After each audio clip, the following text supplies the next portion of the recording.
Hey there, everybody. Welcome to this video lecture. This is a topic that I would rather be doing in person, but circumstances aren't going to allow that this particular term. So I've got a video series to cover or introduce conflict theory. Please bear with me with the video version of this lecture. By now, you're familiar with the structural perspective that argues that class, economics, power, and historical circumstances form the primary source of division between racial groups and ethnic groups. The socioeconomic power structure of society has resulted in a situation in which race, ethnicity, and class have become closely linked with one another. Today we're going to begin a much closer examination of class-based stratification by focusing on conflict theory. We'll start out by learning Karl Marx's approach to conflict theory, and then we'll compare it with those of W.B. Du Bois, Fernando Enrique Cardoso, as well as the early black feminists Ida B. Wells Barnett and Anna Julia Cooper, who have their own spin on the question of conflict and struggle within society. But before we get into Marx's perspective, I should probably clear up some misconceptions. First, let me point out that I will be using the term Marxian instead of Marxist or Marxism. There's a reason for this. A lot of things have been done in this world in the name of Marxism, things that are actually very foreign to what Marx himself wrote about. Marx was writing purely about economics, but his writings were co-opted and used as an excuse for what were actually political power struggles rather than economic transformation. The Soviet Union and the Eastern Bloc had very little to do with an authentic Marxian perspective. Instead, they were totalitarian states, and those who share Marx's vision are embarrassed by the fact that these states claimed Marx as their inspiration. These regimes were basically a bastardization of Marx's thought, and he objected to their emergence. Marx himself even publicly declared, quote, "I am not a Marxist." Now, in our own country, the demonization of the Soviet Union, an enemy of our country, led to the demonization of Marx, which was unwarranted. With the advent of the Cold War and the McCarthy era, holding communist beliefs, which was widespread among the working class in the United States, especially during the Great Depression, was actually criminalized, and you could be discredited by being labeled a communist. Basically, anyone who agreed with Marx's writings was immediately labeled a communist, a capital C communist. Okay? When you see the word communist written with a capital C, you know that this is referring to a political perspective or a political party, as in the Communist Party. But when it's written with a capital C, you know that this is not what Marx is writing about, because he's not writing about politics, he's writing about economics. Instead, when referring to communism as an economic system, you write it with a lowercase c, and you can be described as a communist, small c. Okay? When you see it written with a small c, it's referring to an economic system. Okay, back to the history lesson. During the McCarthy era of the 1950s, you didn't even have to agree with Marx. Just being critical of the government's policies was enough to be branded a capital C communist. As a result, Marxist theory was taboo in our country, even among sociologists. Your career could be ruined if you even talked about Marx. Later, during the 60s and early 70s, with all of the social movements and protests that were going on then, sociologists basically rediscovered Marx because he was among the first to develop a theoretical perspective that attempts at social criticism with an eye toward creating social change.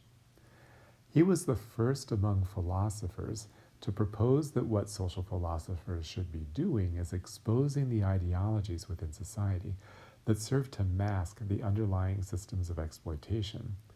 He was the first to offer a systematic critique of the emerging capitalist society and all of the injustices it bred. And he did that in hopes that this would inspire people to change the world.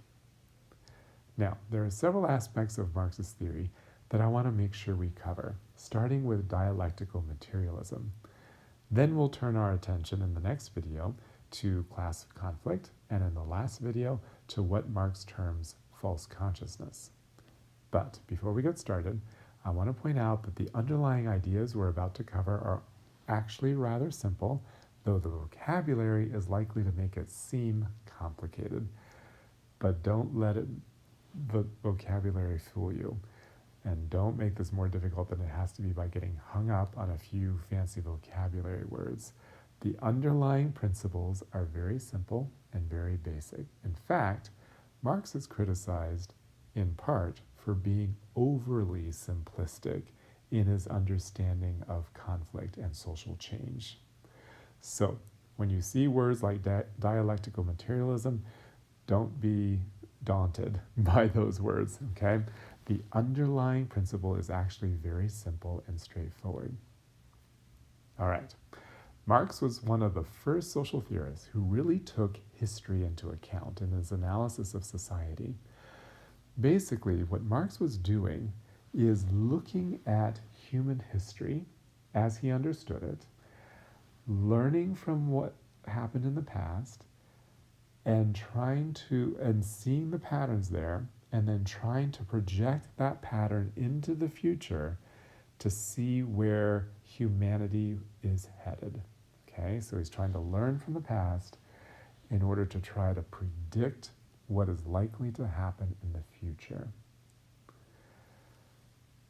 Ultimately, what Marx saw going on in his examination of history was a lot of social change. So for Marx, change is of central importance in understanding how society works, and he addresses historical change through this concept of dialectical materialism.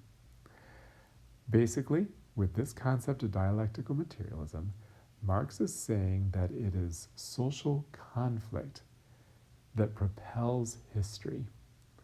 Without conflict, society would stagnate and there would be no progress. From this, we can say that conflict and all the change that comes with it is good in the long term, insofar as it enhances human progress. And that's a pretty radical thing for him to have said. Conflict is good. In fact, we need conflict because conflict allows us to improve and to make the world a better place. So we should not shy away from conflict. That is how we make progress. In other words, Marx was arguing that society would continue to improve throughout history, and finally humanity would reach its fullest potential. Not that there wouldn't be setbacks, but the long-term trend would be that of progress. So Marx was very optimistic about human creativity and potential. And in fact, this is another area where he's criticized. He's criticized for being overly optimistic about our future. But let me note here that while Marx saw conflict as good and as a creative thing, he wasn't calling for bloodshed and violence. That's another misconception about what he stood for. Marx was a humanist and was deeply saddened by human suffering. He thought that we were capable of so much more. His focus on conflict is at the systemic level of social structure, and he's looking at economic conflict and economic revolution, not taking to the streets and engaging in a violent political kind of revolution. Again, this is all about economics. Okay. So let's start examining his view of social change by focusing on what he called the dialectic. This term is intended to capture what he sees as the cycle of conflict. Okay, so the dialectic is all about the cycle of conflict. And he uses several terms to lay out this cycle. It begins with what he calls the thesis. Think of the thesis as the status quo. This is basically the way things are, the way things work in society. Okay? What he recognized is that this status quo, over time, begins to develop problems. All right? And it it begins to come apart. And over time, an antithesis arises to take its place, or I should say, to challenge it in hopes of taking its place. All right, so an antithesis represents an alternative vision for how things should be done in society. It's a reaction against the thesis, and it's an attempt to solve the problems of the thesis. Now, the thesis and the antithesis come into conflict with one another, and out of that conflict emerges what he called the synthesis. And the synthesis represents a combination of the best elements of both the thesis and the antithesis. And it represents a new way of doing things, one that is different than the status quo of the past. This represents a new way of operating in society. And because it is an improvement, it symbolizes progress and improvement over the system of the past. Okay, so this diagram here represents one cycle of social change. Thesis and antithesis come into conflict, and out of that conflict emerges a synthesis. One cycle of social change. But this cycle starts all over again, and then what you have is one conflict emerging and a new system created, and then another conflict emerging, and it happens over and over again. So let's take a step back and diagram this in greater detail. Okay, the baseline axis, the horizontal axis, is going to represent time. Think of this as human history. Then there's the vertical axis. This is going to represent human progress. Okay? Now, I'm not going to write out the words thesis, antithesis, and synthesis every time, so we're going to use abbreviations to make it more compact so it will fit. We'll use T for thesis, A for antithesis, and S for synthesis. Okay, so let's start in the very left corner, bottom left corner. Again, Marx was looking back into human history to see what was going on in the past, and then project that into the future. So, way back in early human history, there was a way of doing things, a thesis. But over time, it began to break down, and an antithesis arose to challenge it. The thesis and the antithesis came into conflict. Out of that emerges a synthesis, a new way of doing things. That was a revolution right there. This new synthesis, over time, and we're talking about a long time, becomes the new thesis, the new way of doing things, the new status quo. But over time, it too would have problems, and it too would begin to break down. And again, an antithesis would emerge to challenge it. This antithesis and the thesis would come into conflict. Out of that conflict emerges a synthesis. That synthesis, over time, becomes the new thesis. It too begins to break down and have problems over time. So a new antithesis arises to challenge it. Out of that conflict emerges a synthesis. The synthesis becomes a new thesis. It begins to break down, an antithesis arises to challenge it. They come into conflict, and out of that conflict arises a new synthesis. That synthesis becomes a new thesis. That thesis begins to break down. An antithesis emerges to challenge it. That comes into conflict with the thesis, and out of that conflict emerges a new synthesis. Okay, you get the point. It's the same cycle happening over and over and over again. And with each conflict and synthesis, you have a revolution, right? Every one of these represents a revolution. And each of these revolutions pushes us forward through human history. But it not only pushes us forward, it also allows us to get better, to make progress, so that we're taking a very gradual step-by-step progression where we are improving our lives, improving our social world over time. Okay, so this repeated cycle of conflict and revolution represents the dialectic. All right, so a major question for Marx regarding conflict had to do with its source. What is the source of this conflict that drives history? And that's where the word materialism comes into play. Marx was a materialist, meaning that he believed that what makes human beings distinct is the fact that we are able to create and mold the world around us through our labor. What we do and what we make sets us apart from one another and from other animals. However, for Marx, this also becomes the source of conflict. It is our labor and the system of economic relations that gives rise to conflict.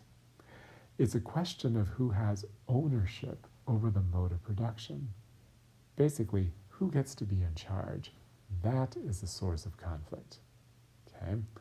So think of the mode of production as a way of organizing labor relations and the production of goods and services. Okay, it's a way of organizing labor relations. The question is, who has control over this mode of production, over a particular system of labor relations? That is the source of conflict. And this conflict propels history because it keeps us creative as we continue to seek to improve the system of labor relations while simultaneously maximizing our potential to develop our cultural expressions as human beings. So history basically represents a step-by-step progression through differing modes of production until the ideal, communism with a small c, was reached. Okay? So let's go back to our diagram. Again, Marx was looking at the past to see what was happening over the course of history, and then using that pattern to project into the future what is likely to occur as we move forward in history.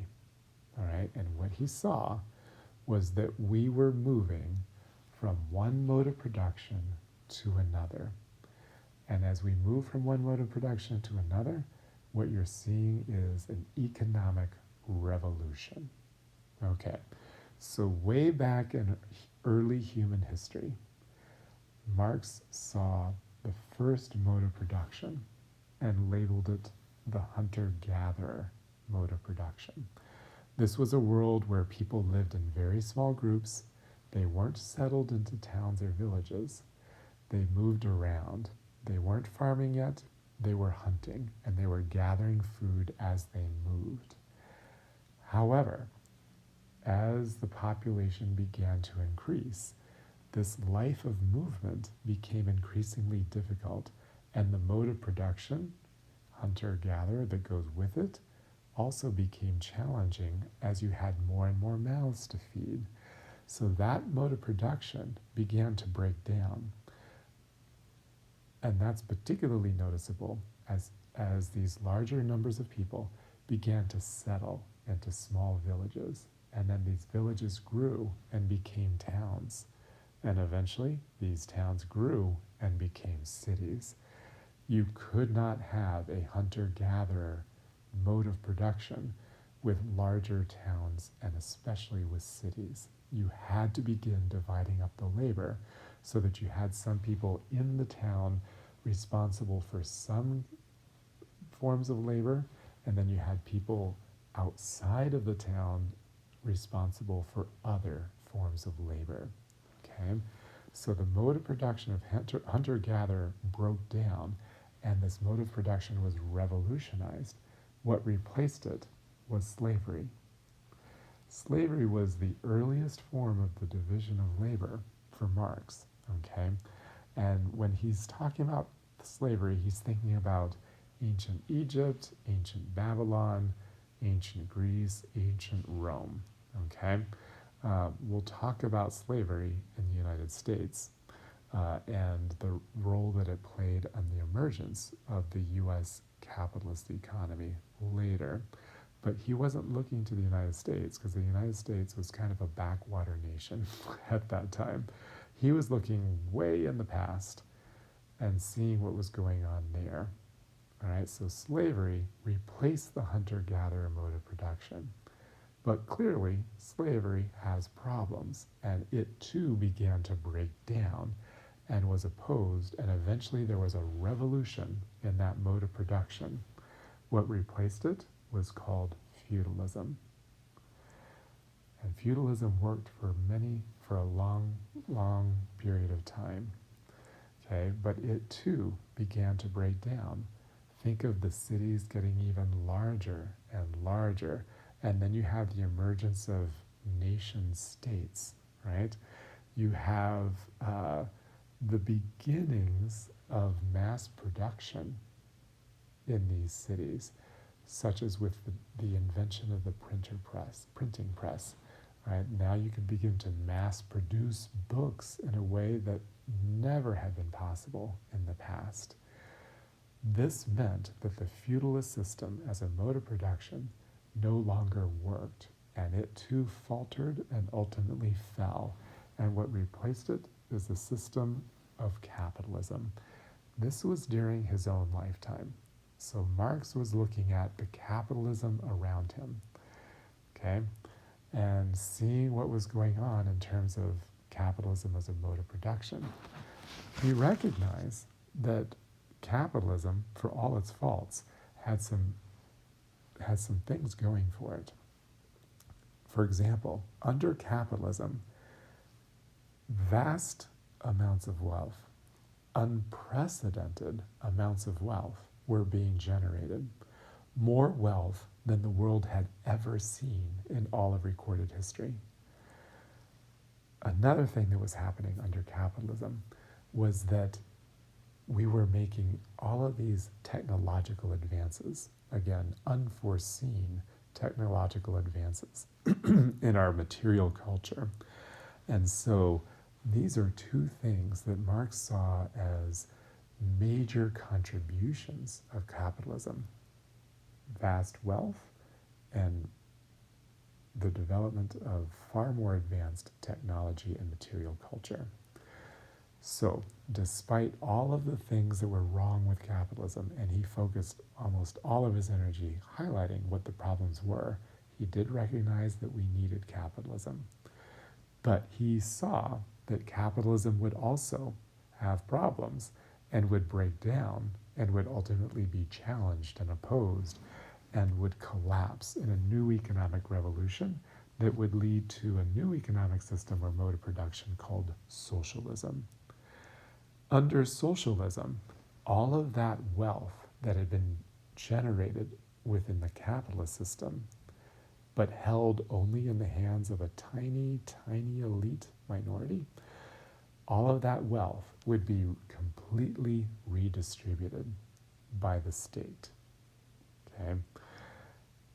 That means that socialism had the advantage of redistributing wealth, but it had the problem of this being forced and done by the state. So socialism too had problems, would have problems, and it would break down and be opposed, and there'd be another economic revolution, and what would take its place would be a system he called communism, small c communism. And in this system, there would be no more exploitation. Now, Marx is known for laying out what communism is. The irony is, however, is that he actually had very little to say about it. In his book Das Kapital, which focuses on capitalism, he only wrote one paragraph describing what communism would be like, and yet this is the one thing he's remembered for. All right? He had very little to go on when he was describing communism, because again, he's projecting into the future, and it's a very hazy kind of future, and he could only imagine it in the most general terms. What he envisioned with communism, small c communism, was a world in which everybody was both worker and owner, where people were no longer being exploited for their labor, in which case there wouldn't be the same kind of inherent problems with this particular mode of production. That's why he held it up as an ideal. It wouldn't have the same problems with exploitation, which we'll see soon. Okay, so this is the logic of human history, a step-by-step progression from one mode of production to another, each one emerging after a revolution in the mode of production, a revolution in the economic system. Each one moves us forward, pushes us forward through history, and each one represents an improvement over the systems of the past so that we are making human progress. That's what dialectical materialism is all about. Okay, so this completes our coverage of dialectical materialism and our first video. In the next video, we'll examine class conflict.